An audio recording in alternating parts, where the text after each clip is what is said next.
Josh Frydenberg, thanks for your time. Congratulations. Good morning. On what the Prime Minister describes a miracle win. How's it feeling this Monday after the achievement of Saturday? Look, it's a very pleasing result for us. And of course, we were behind in the polls, but we always knew we were in the game.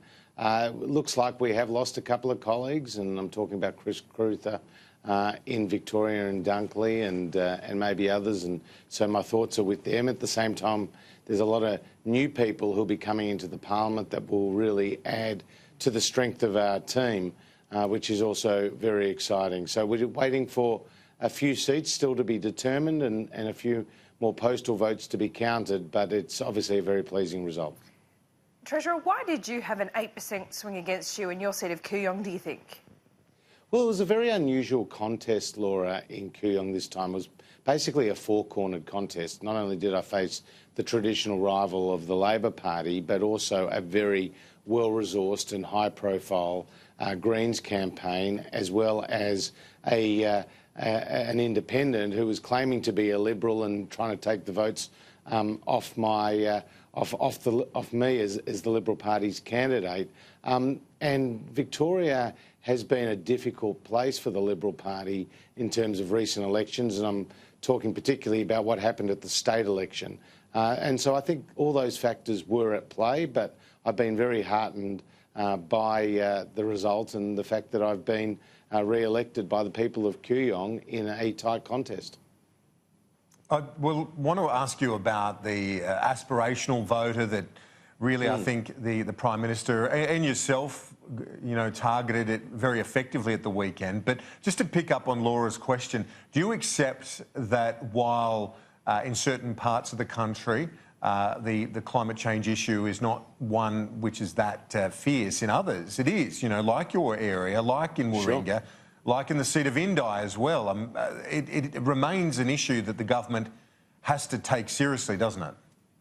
Absolutely, and I take it seriously, Scott Morrison takes it seriously, and our government accepts the science of climate change. Climate change is real, and we need to be part of an international solution. Now, Australia has a strong track record in meeting and beating its targets, and will continue to do that when it comes to the 2020 target and 2030 target. I think what the Australian people are looking for are practical solutions. They want to know you're taking it seriously, but they also want to see results. And that is what our $3.5 billion climate solutions package does. I think where Bill Shorten came unstuck on this issue during the election is he had a very high target, but he couldn't actually explain to the people how he was going to get there, and more importantly for them, the economic impact on their lives. And it shouldn't be a choice between reducing emissions and having a strong economy. You can have both, but you do need to explain that to the Australian people, and that's what we have endeavoured to do and will continue to do. What is the message on the climate change front? Is that, electors are perhaps sick of talking about it on one front? Is it that young people want to see more action, working people not so much? I mean, it's not one clear message, is it? Well, I think it comes down to what is going to be the impact on the economy. And if you can explain to people how you have practical solutions that don't hurt the economy but actually create jobs in the process, I think that is the winning formula. And what we are endeavouring to do... And coal's popular? Well, look, coal's a reality. And I think this is a point that some of the extremists in this debate miss. Coal is a part of our energy mix and will continue to be so for plenty of time to come. But there is a transition underway, and I believe it's an inevitable transition to lower emissions form of energy. But you can't just switch coal-fired power stations off.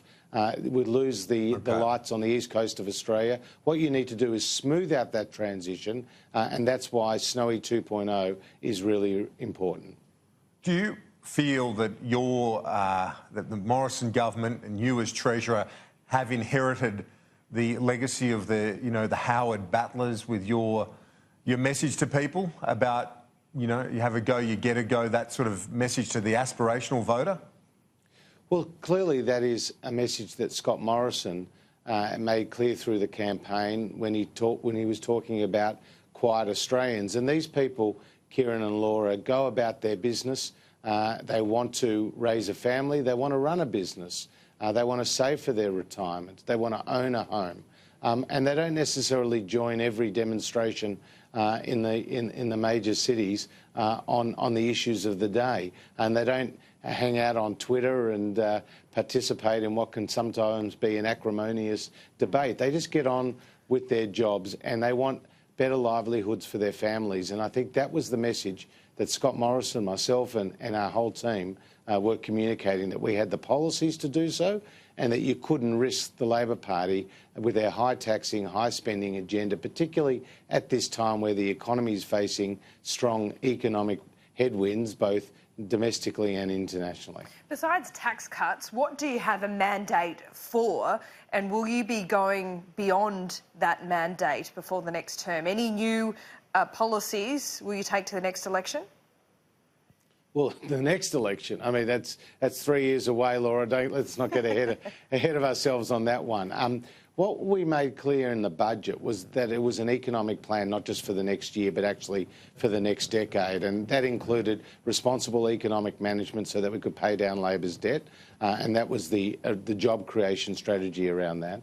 But it was also the tax cuts you alluded to, and that's our first priority to pass that legislation through the parliament. Then you've got the infrastructure spending, you've got the new apprentices, you've got the record funding on hospitals, on schools. We announced during the election campaign a new first home buyers housing policy, which I think is going to be really important. And we're obviously backing small business significantly with the extension of the instant asset write-off and a number of other measures. So we've got a busy legislative agenda, but what we will not do is we'll not increase the tax burden on everyday Australians, people who are just wanting to get ahead, people who have planned for their retirement on the rules that they thought were in place and had bipartisan support. The Labor Party was telling the Australian people that's what they were going to do, and clearly that did not go down very well. Arthur Sinodinos said that on Saturday night that it might be a time to take some of the policies from Labor that you might be able to find some common ground on. And the one I think particularly that people have been discussing is the National Energy Guarantee, that maybe you might be able to find some common ground on there to revisit that, particularly with the departure of a number of people from your parliamentary party who have been so fierce in terms of their advocacy around these matters, not just Tony Abbott, but others that are no longer in the parliament. Well, as you know, the National Energy Guarantee had two components. One of that was a reliability guarantee, which is vitally important to smooth out this transition to more intermittent sources of power, namely wind and solar. Now, that reliability component of the National Energy Guarantee is going ahead, and Angus Taylor has already had very productive discussions with the state energy ministers on that point. But we laid out our energy. Is there other common ground policy. you can find with Labor, though? Well, we laid out our energy policy before the election, and we'll faithfully implement that now that the election has come. And that is particularly about the ACCC's recommendations about how to back more generation. That's going to be a real priority for us, how we can support new baseload generation, particularly to support industries that are high energy users. Treasurer Josh Frydenberg, the newly elected Treasurer, thanks so much for your time this morning. Appreciate it. Good to be with you.